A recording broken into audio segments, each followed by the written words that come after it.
El día de hoy vamos a hacer un recorrido por los conceptos de Freud y Jung sobre la personalidad. ¿Quién les habla? Rocío Astorga Vera, estudiante de psicología, cuarto semestre. Sigmund Freud, 1856-1939, considerado el padre del psicoanálisis. Transformó por completo la comprensión de la personalidad a partir de su trabajo con Joseph Breuer y el caso de Anna O. Descubrió detrás de los síntomas neuróticos que existían deseos inconscientes reprimidos, principalmente de naturaleza sexual. Desde entonces concibió la personalidad como una estructura dinámica compuesta por tres instancias: el ello, regido por el principio del placer y las pulsiones instintivas; el yo, como un mediador racional que busca el equilibrio y la realidad; y el superyo, que es una instancia moral que representa las normas y los valores internalizados. Freud explicó que la personalidad se forma a través de las etapas del desarrollo psicosexual: la oral, anal, fálica, latencia y genital, donde las experiencias infantiles determinan los rasgos y conflictos de la vida adulta. El modo en el que el niño resuelve las etapas influye directamente en su carácter y sus vínculos y su salud emocional. Además, otorgó un papel simbólico central al padre como figura de representación de la ley del padre, es decir, la cultura es la que introduce al ser y la que le dice hasta dónde hay un límite para que éste pueda de esa manera crear y formar ese super yo. Sin embargo, esta misma cultura es la que nos civiliza y también reprime nuestros deseos, generando un conflicto entre lo que queremos y lo que debemos hacer. Finalmente, para Freud la personalidad es el resultado de la interacción entre lo biológico, lo inconsciente y lo social. Su teoría reveló que el ser humano no es plenamente dueño de sí mismo, sino que está profundamente determinado por fuerzas internas que actúan más allá de la conciencia. El desarrollo de la personalidad. Freud fue el primer autor en proponer una teoría integral sobre la estructura, funcionamiento y desarrollo de la personalidad humana a través del psicoanálisis. Él sostenía que todos los seres humanos tenemos conflictos psíquicos inconscientes y en cierta medida un tipo de neurosis, producto de esa lucha interna entre nuestros deseos, las normas sociales y la realidad.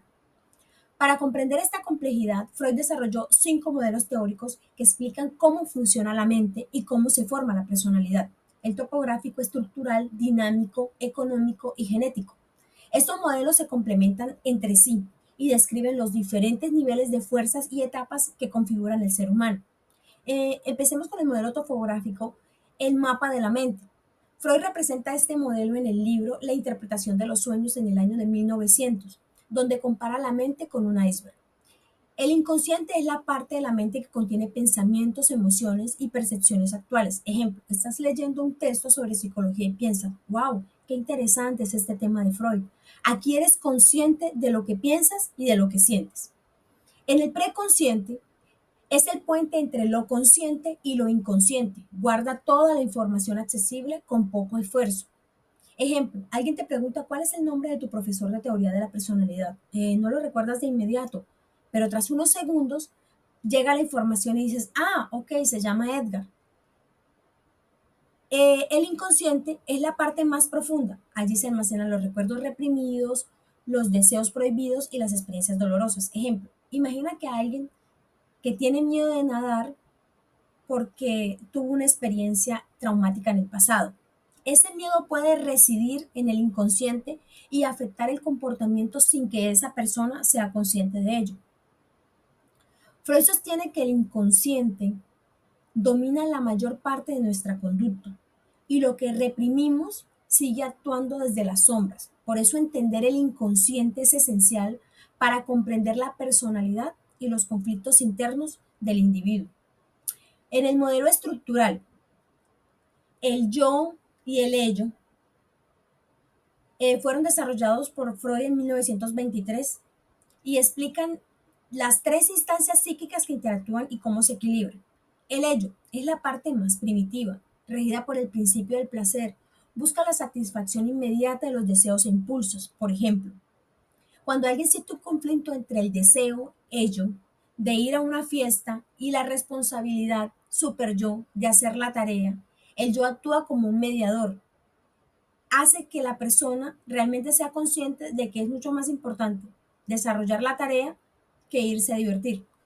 El yo representa el principio de la realidad, es racional y busca equilibrar los impulsos del ello con las normas del super yo. Ejemplo, si alguien desea comprar un iPhone 17 Pro Max, pero no tiene dinero, el yo evalúa las opciones y analiza si es posible y decide con realismo, en vez de involucrarse en una obligación que le vaya a afectar de pronto más adelante su economía.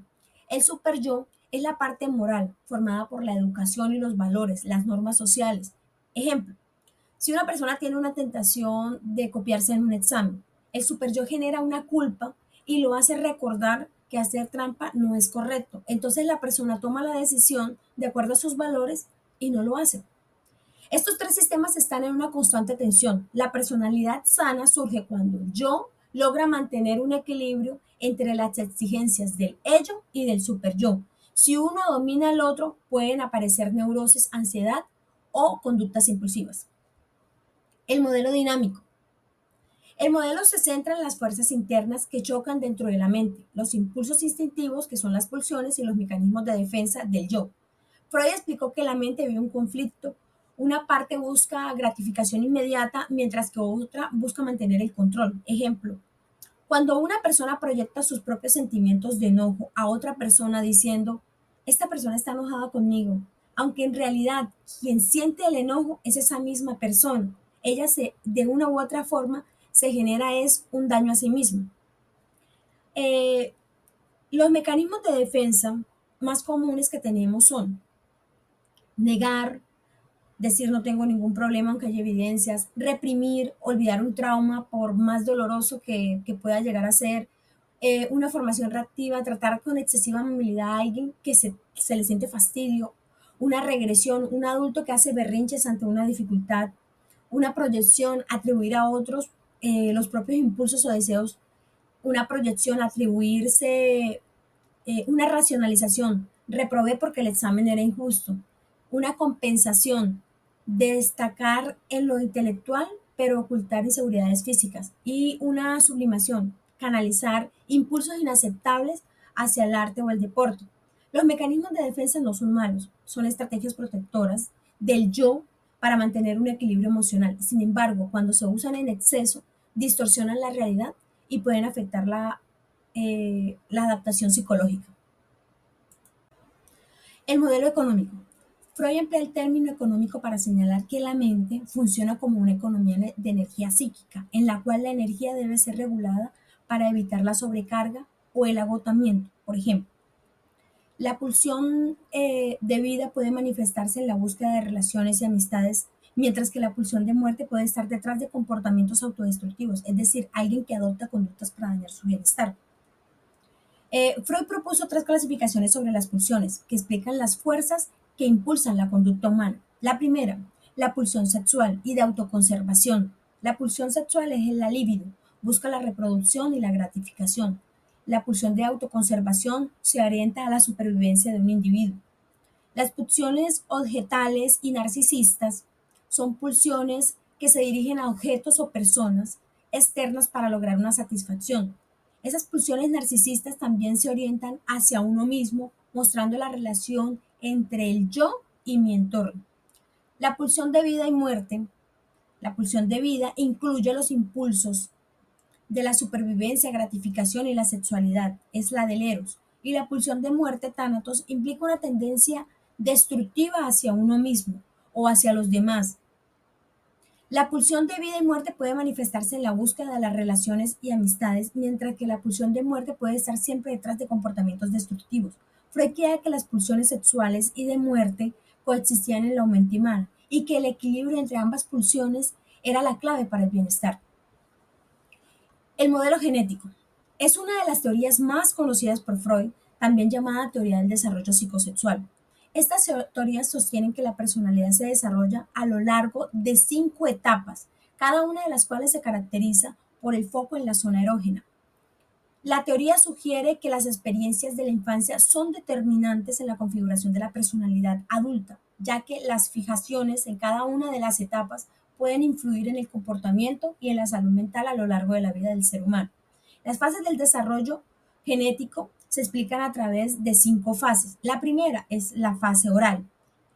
Comprende de 0 a 1 año. El placer está en la boca, succión, masticación. La fijación, conductas adictivas o dependientes. La fase anal de 1 a 3 años, el placer del control de los esfínteres. La fijación, personas excesivamente ordenadas o rebeldes. La fase fálica de 3 a 6 años aparecen los complejos de Edipo y la castración. La fijación, problemas de identidad o dificultades en las relaciones. La fase de latencia eh, está desde los 6 años en adelante que comienza la pubertad.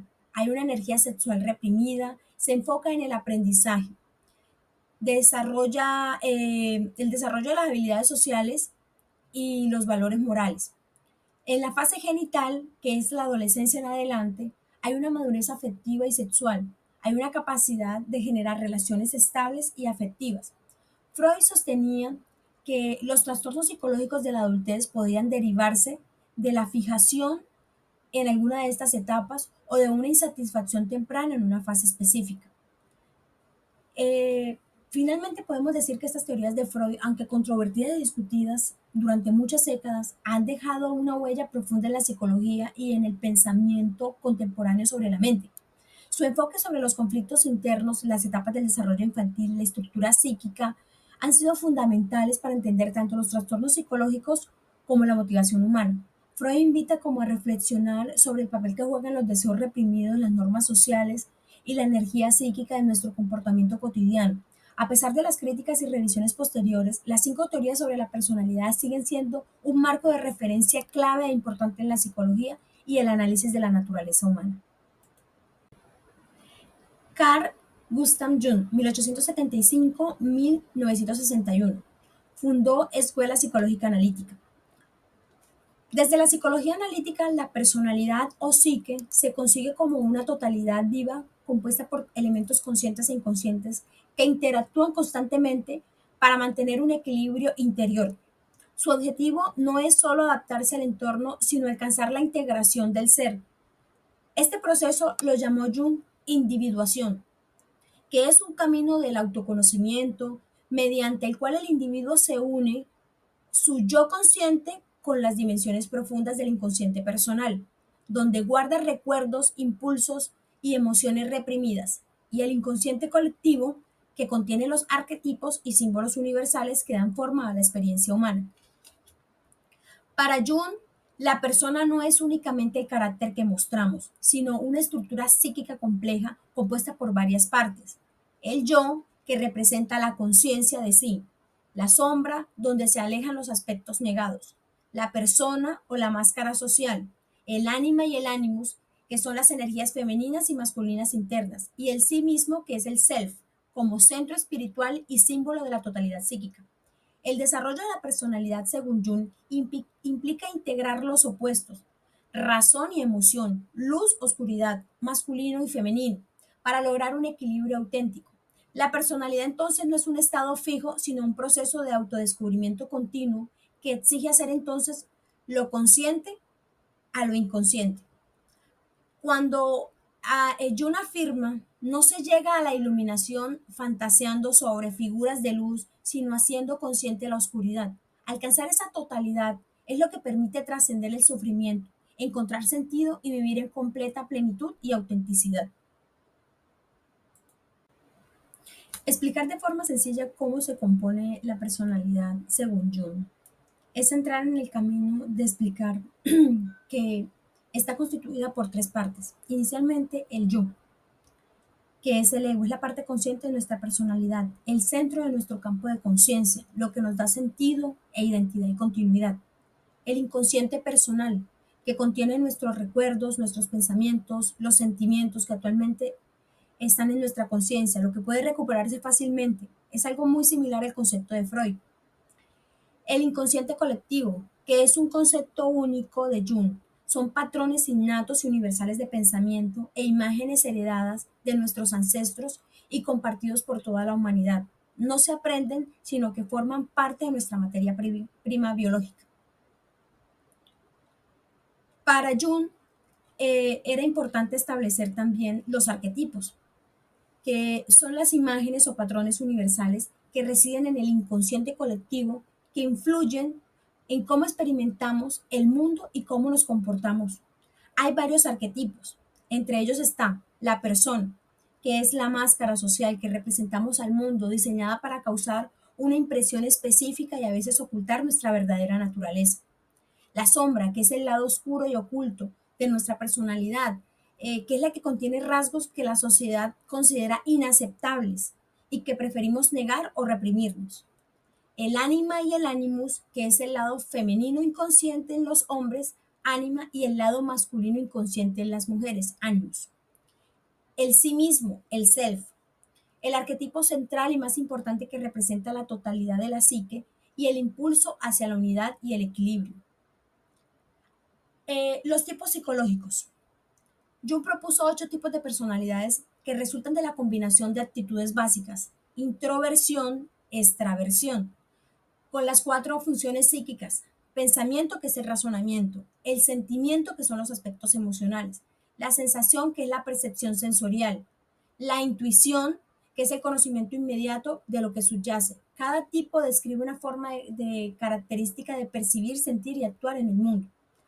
Hablamos de pensamiento introvertido. Está centrado en un mundo interno de las ideas y reflexiones abstractas. Se interesa por teorías, conceptos y la búsqueda del sentido intelectual. Representa a un pensador, a un filósofo introvertido. Un sentimiento introvertido es una persona reservada, poco expresiva, pero con un profundo sentimiento.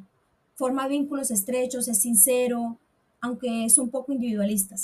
Su mundo emocional es intenso, pero es muy controlado. Sensación y introvertido, enfocado en las percepciones sensoriales internas y subjetivas. Suele expresarse a través del arte o la creatividad. Valora la experiencia estética y el detalle sensorial. La intuición y el introvertido. Está orientado hacia las posibilidades futuras y a la imaginación. Tiende al ensueño y el pensamiento visionario. A menudo se desconecta del presente para explorar el mundo simbólico o el mundo espiritual. El pensamiento extravertido, basado en la lógica, en la observación objetiva del entorno, busca ordenar, explicar la realidad externa mediante reglas y principios. Puede mostrar un poco de rigidez en sus ideas e intenta imponer su visión a los demás. El sentimiento extravertido es una persona muy sociable, es empático, expresivo en sus emociones, disfruta de la compañía y de las demás relaciones son de armonía. Prioriza vínculos afectivos sobre la reflexión intelectual. La sensación extravertido está enfocado en las experiencias sensoriales externas y el disfrute del momento. Busca lo nuevo, lo placentero, lo estimulante, abierto a la aventura y a las vivencias intensas con otras personas. La intuición y el extravertido, motivado por los proyectos, las oportunidades, el cambio constante, orientado a la acción, a ejecutar, la exploración, la innovación. Es un emprendedor, un visionario, un energético, pero puede dispersarse al no terminar todo lo que inicia. En suma, podemos decir que los tipos psicológicos de Jung describen diferentes formas de adaptación al mundo interno y al mundo externo. Reflejan diversidad en las estructuras de personalidad que surgen del desequilibrio entre las funciones mentales y las actitudes vitales. Mi opinión personal con respecto al estudio de estas 2 teorías y vistos ya el concepto de personalidad según cada autor, puedo decir desde mi quehacer como futura psicóloga es comprender que primero la personalidad es un eje integrador del ser humano, aquella estructura dinámica que organiza y da coherencia a la manera de pensar, de sentir y actuar en el mundo. No se limita a un conjunto de rasgos, sino que constituye la base desde la cual cada individuo interpreta esta realidad, se vincula con los demás y otorga sentido a su existencia. La personalidad permite entender cómo las personas se adaptan a su entorno, constituyen su identidad y enfrentan desafíos en la vida desde su singularidad. Es el filtro a través del cual se expresan las emociones, las motivaciones y los valores, dando forma a la experiencia humana en su total profundidad. Conocer la estructura y la dinámica no solo facilita la comprensión de la conducta, sino que también orienta el acompañamiento terapéutico y promueve un crecimiento personal. Desde una mirada psicológica integral, la personalidad se concibe cuando se otorga coherencia a la vida psíquica. Es decir, se guían las decisiones, se sostienen los vínculos y se permite la evolución del individuo a lo largo del tiempo. El hilo que conecta el pasado, el presente y el futuro posibilita el equilibrio entre lo que somos y lo que aspiramos ser. Es esa esencia, comprender la personalidad es comprender la naturaleza misma del ser humano, su complejidad, su capacidad, el cambio y su permanente búsqueda por la autenticidad y el sentido.